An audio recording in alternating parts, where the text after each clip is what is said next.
In today's interview, we're going to hear from Dr. Gigi Luk, who is a head of the Bilingualism Experience Education Lab. Dr. Gigi Luk obtained her PhD in cognitive psychology from York University in Canada. She then completed a postdoctoral fellowship at the Rothman Institute at the Baker Center before joining the Harvard Graduate School of Education. In January 2019, she joined the Department of Educational and Counseling Psychology at McGill. Dr. Gigi Luk's research on the cognitive and neural consequences of bilingualism extends across the lifespan. She leads a research program that examines how diverse language experiences shape development and learning.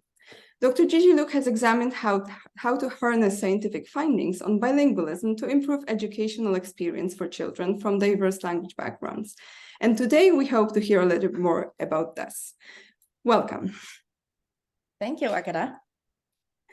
Okay, so let us start with a very broad question. I would like to start with asking if, and if yes, how does our cognition or mental functions change when people are exposed to multiple languages? Okay, so before I tell you what I think, I'm going to say a little bit about where I am and the work that I do and the context that my research is in. So as you mentioned, McGill University, and McGill University is in Montreal, Canada. And Montreal is a very multicultural, multilingual city in the province of Quebec, where French is the first and dominant language. But most people here in Montreal speak multiple languages. And in a random sample of children who we recruited for our projects during COVID, we have children speak up to 5 languages on a daily basis. So it is very diverse. So this is the context where I do more of my Canadian work. When I was in the United States, I was in Boston. And in Boston, most people speak English. And there are many different heritage languages appearing in classroom. And that's the context where my American work has been grounded in. So with regard to your question about cognition and mental function, when people are exposed to multiple languages, there are a couple of things we know.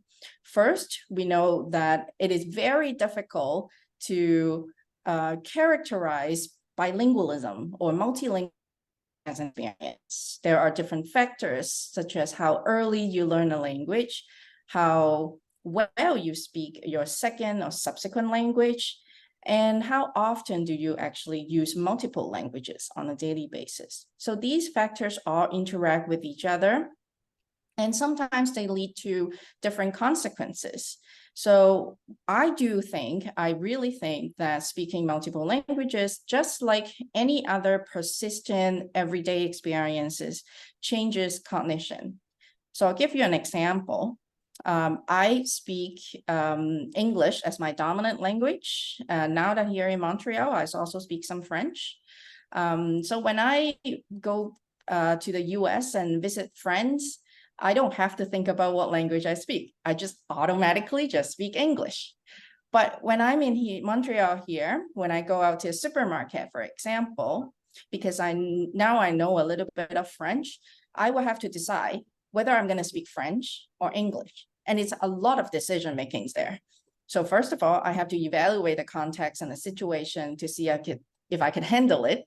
And if I can, should I just start off English right off the bat, or should I use French up to a point that I can't phrase my thoughts anymore and move forward to switch back to English? But then I also have to consider whether my conversation partner speaks English or other languages. So there are a lot of decision making here that changes the way that I process information. One thing I observed is I become more alert to what languages people speak. I pay attention to the accent, to the context, to evaluate how much I know and predict what would help me the most. So for example, when I go see a doctor, I would try to tell people that my French is not that good. Can I switch to English if we can? Or I would use Google Translate to help me out if the other person does not speak English or comfortable speaking English. So I do think multilingualism changes cognition, and one of the major processes is your attentional control. and also your decision-making skills. Okay, thank you for this, for drawing this background for the interview. I would like to move to the more educational context right now. So sometimes parents tend to fear that multilingualism can negatively impact the school achievements of their children. And I guess that this has been a notion that's been there in the scientific literature, and it's been also repeated in quite a lot materials that can be sometimes found online or in especially older manuals for education and multilingual environments. So I would like to ask first, is this true? And then related to what you said in your previous question, I was wondering if the answer would differ depending on whether we're talking about heritage speakers or speakers of the minority languages, or maybe because there are also communities in which children learn the second language at school, and sometimes they use it for some purposes in the classroom or for some projects, and it's an entirely different thing. So. Interesting question. I get this question all the time, and I'm a parent of a multilingual child as well. And so the question you asked is whether multilingualism negatively impact academic achievement. And so I'm going to unpack it a little bit so that hopefully we can have a more nuanced understanding of what it means. So the fear or the potential fear, the perceived fear, came from a long lines of literature in the 1920s, studying children who being tested on paper and pencil tests. This is where standardized tests come into popularity, because it is a very easy tool to characterize human behavior in a very short period of time, and very effective. You get a number, and the number is supposed to represent who you are. And many children who had no experience filling out these paper pencil tests sit down at the table and trying to do these tests.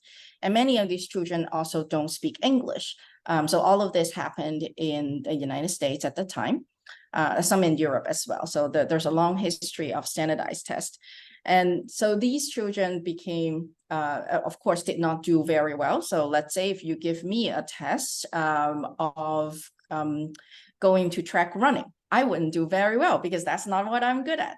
And so in that time, there are researchers who coined the term mental handicap associated with bilingualism.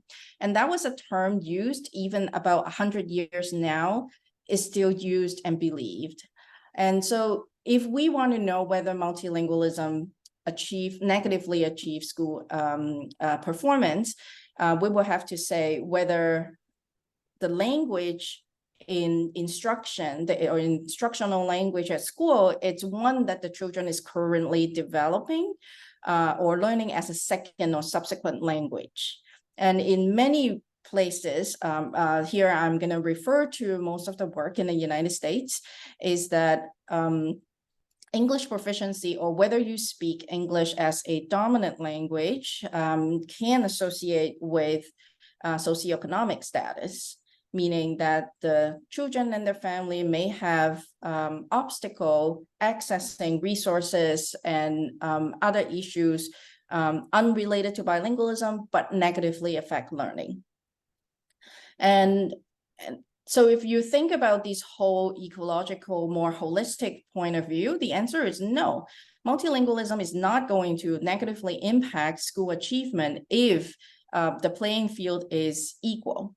So think about places where children would learn to play violin, and then a child who's very musical talented may also want to do the piano.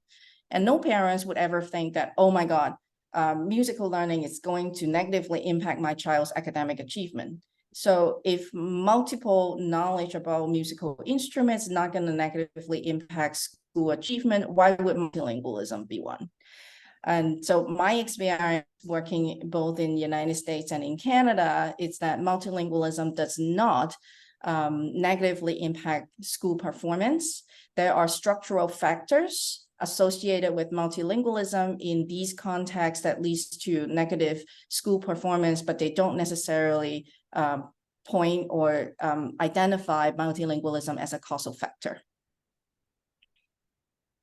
Okay, thank you. This is really interesting, and I'm really glad to hear that there's actually more and more research trying to show that, well, the discoveries of the 20 were really like an artifact of a method of measuring school achievement that was not exactly appropriate to measure whatever they wanted to see. So I was wondering, what would you say are the most important implications or discoveries in the field of bilingualism for practitioners? And I mean both teachers and psychologists and anyone who might work with a multilingual child in different contexts. So one thing you mentioned in your previous answer was that the tests should be, well, whatever tests we are like administering to the child should be done in their dominant language, which is not always the case. Let's hope that it's becoming a common practice so far. But I was wondering if there are any other hints or any other implications that are important for the educators and teachers to be aware of when working with multilingual children. Definitely. So I'm glad that you asked the previous question, because that directly leads to the current question, is that what we found is multilingualism is not going to make a child learn less. If anything, they're going to make them learn more. And as you mentioned, it's not always the case that we have the resources to administer assessment in the child's dominant language. And even if you administer in the child's dominant language, a bilingual child has many different words, and the words, that knowledge are more distributed across the two systems. And standardized tests, as far as I know, except for a couple of ones that are in development in the United States, do not take bilingualism into account. So even though there's no there's not a lot of resources allowing us to assess language in a bilingual child, one thing I think would be a more of a band-aid solution, a short-term solution for practitioners, is to think about more holistic testing. Is there any way that you can assess a child's, for example, learning in a way that rely less on language, but more on conceptual understanding? And being more holistic, which I know a lot of practitioners, speech language pathologists and teachers are already doing, is to understand the reasons behind the scores rather than just believing in the score. And in my research, we found that the better you are in your first language, the knowledge that you accumulate knowing how that language works in speech and in text, helps you to learn a second language and subsequent language. Okay, thank you. I think that's going to be a very useful piece of knowledge for our audience. And one more question that I thought of right now listening to you. So we keep using the term dominant language in reference to bilingual children. I was wondering to what extent staying in an educational context of one language can actually switch the child's dominant language.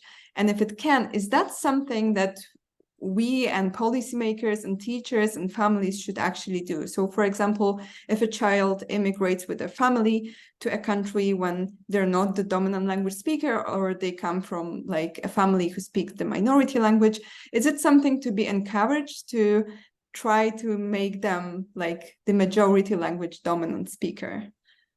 That's an interesting question. So let me clarify. Dominance have two meanings in both in research and outside of research in practice.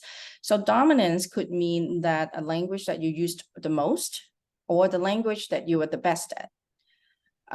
So it really depends. And in the case of immigration, I think it is very common that children will switch dominance, as you mentioned, because of the societal exposure. And it is honestly a personal choice. And I don't think there is a recommendation that we should make people switch dominance. Even if you switch dominance to gain proficiency to adapt to the new society, you can still maintain your heritage language. So it is not an either or. So either you switch to your dominant language and you give up your heritage language. It's not the case. And very often language power is given by people. And what I believe in is if we respect all languages, then people can and have the respect and motivation to learn more languages, and many more people will become multilingual. And I think it's a good thing, so we can improve our communication. I don't think I can say whether there's a need to make immigrant children to switch dominance. But I do hope that policymakers will consider putting in more resources to substantiate and support immigrant families to integrate in their new environment via language and culture. Okay, thank you very much. So now coming back to your personal experiences that you mentioned at the very beginning of our interview. So you have worked in different countries, and you've also been, if I understand correctly, a minority language speaker for most of the time. So I was wondering to what extent your research done in these countries and the experiences we discussed, and in general, the knowledge about bilingualism is universal, and to what extent it differs depending on cultural, linguistic, or political context. So should we really take these into account, or maybe is it this kind of like a universal thing? I think it's an interesting question. I mean, based on my personal experience, I think the universal thing may happen more at an individual level. So it is cognitively demanding. Managing multiple languages is cognitively demanding. Like if you play badminton and then you go to learn tennis, your tennis coach is going to tell you your badminton skill is interfering. So the interference between languages is always going to be there. So that's universal. But I do think that cultural and political context and social context makes a very big difference.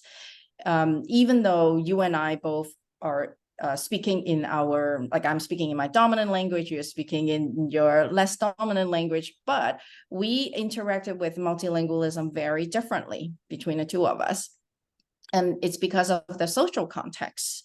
So in some cases, even though we've given the same exposure, given the same individual's choice and determination to charge in interacting with these multiple languages. So that interactional experience between an individual and her environment is very individual based and is cultural based. I mean, I have learned French since I was a child, but not until I come here to live in Montreal where I could actually use my French, because it's just not possible to use French anywhere else. But I value this opportunity, and even though I don't speak it language well, I would go out and just try to speak it and try to use the language as much as possible. And that's a personal thing. Not everybody does it, but it's a personal thing. So is there something universal? I think there are some cognitive processes that is universal, is that like languages tends to interfere with each other. But there are also cultural specific factors that would influence individual differences in becoming a bilingual or being or becoming a bilingual. Okay, thank you very much. So I'm wondering, based on what you say, because on the one hand, we're discussing research on bilingualism, which is, I hope it's not an overstatement, it's a global endeavor. That's something that different labs in different contexts are doing. And the aim of research in general is usually to discover some common patterns. But on the other hand, you keep coming back to this need of actually considering bilinguals and bilingualism as kind of like individually tailored phenomenon, and all bilinguals may be different, and these are the important things to consider. And I guess the second approach is more, maybe not useful, but maybe more useful in education, and then work with children, and then work with different groups that may want to learn languages, and creating policies. But I was wondering if you have some thoughts or maybe recipes. How can people who are working with people, individuals who have their own stories, what can they get from scientific research. So what are the things that should be sought after in scientific research and, you know, scientific papers, and in the discoveries that we report that may sometimes be very limited to, well, the conditions that they're being carried out in? Yeah, so this is a very loaded question. So I'm going to answer the first part. The first part is whether there's any universal understanding from research that we could share with the general public. So the universal thing, as I mentioned, is the language interference. But even before, more foundational to the language interference, I could say that our brain is biologically ready to learn multiple languages. There is no such brain that I have seen and known that is only ready to learn one language, because it's not helpful. It's not facilitating our survival in this global environment. And so that's for sure is what I would hope practitioners understand, is that learning is unlimited, learning potential is unlimited. All children have the capacity to learn multiple languages given the right access to support and instructions. And then your second question is what scientific research can inform practitioners' understanding. And practitioner, I'm using it very broadly here, depending on whether you're talking about psychologists, SLPs, or teachers. So what I can say is research it's sometimes happened in a vacuum. Very often, many practitioners already know what works in their classrooms, in their school settings, and in their clinics. And but what they may not have is an explanation why. And so I think it is important that we work together, researchers and practitioners. We can help find out what, because we worked in a more controlled environment, whereas practitioners have a lot of know-how and they have a lot of knowledge that know it works in practice in general. There are, of course, always some exceptions, but then we can help to find out an explanation such that in such a way that we could tailor some of the practice. And I think more transdisciplinary collaboration between practitioners, educators, SLPs alike with researchers is helpful. And a lot of the research, because of the open science movement, are available online. The data sets are open, protocols are open, and a lot of papers are also open. And if you want to know more, don't be shy to reach out to a researcher and come up with a discussion. Not everything can be research, and research is not the silver bullet or the solution to all problems, but it is the idea that everybody works for the well-being of children's multilingualism growth as a common factor, common denominator that we could work together and providing something fruitful. Okay, thank you. We're almost coming to an end, but I wanted to ask, you mentioned in one of your responses the bilingual brain, and that the brain of any kid or any human is actually ready to acquire the two languages. This is a very interesting area of research, like neuroscience of language, and in context of bilingualism. I was wondering if we can zoom in a little bit on what we've been talking before. And do you think there is something particularly interesting for multilingual practice that can be learned from neuroscientific research? So research looking at neuroimaging, at the brain, how does the brain work? So as a scientist, so I do neuroscience research, but I also work with educators. So one thing that I'm being very careful about is I am more on the skeptic side. But I can say that multilingualism, as a long-term experiences, thus changes our brain function and structure, but it takes time. It does not happen overnight. So it has to rely on these persistent usage and in a high quality.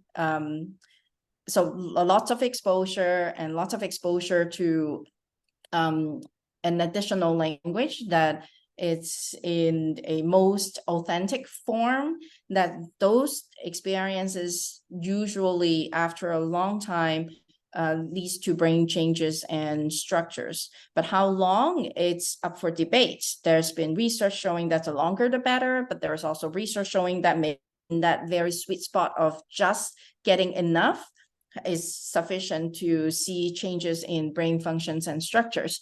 And so I'm being very careful, but one thing we know is that like all experiences, like all types of learning, it really relies on repetition and on a proficiency level, like how well did you do it and how often do you do it? And again, how early do you do it? Because the earlier you learn it, the more plastic your brain is. In different sense. Adult learners, don't give up hope. Adult learners have an advantage. We know how to read. So knowing how to read. So what we did not talk about in this interview is multiliteracy. And I personally think that for adult learners, multiliteracy is more important than multilingualism, as there are many emotional factors involved in learning to speak a second language and not being comfortable about it. But adult learners always feel more comfortable reading and writing their second language. So those are research that is still not very well established, but that's what I hope to see in the next 5 to 10 years. And this is definitely an area of research that would encourage researchers to work more with practitioners and go out to the world to see what bilingualism really means in the societies. Okay, thank you. So my last question has actually probably been answered by you just right now. I was wondering if you could tell us something about what questions useful for practitioners can be asked or investigated in science of bilingualism in the future. So yeah, reading and literacy studies and maybe like learning in adults. But is there any particular topic that you think is missing a little bit and would be important for the practitioners to get a little bit more of the scientific understanding on? Yes, I do think there is a very important topic happening in schools around the world that is very understudied, which is the intersection between multilingualism and special education.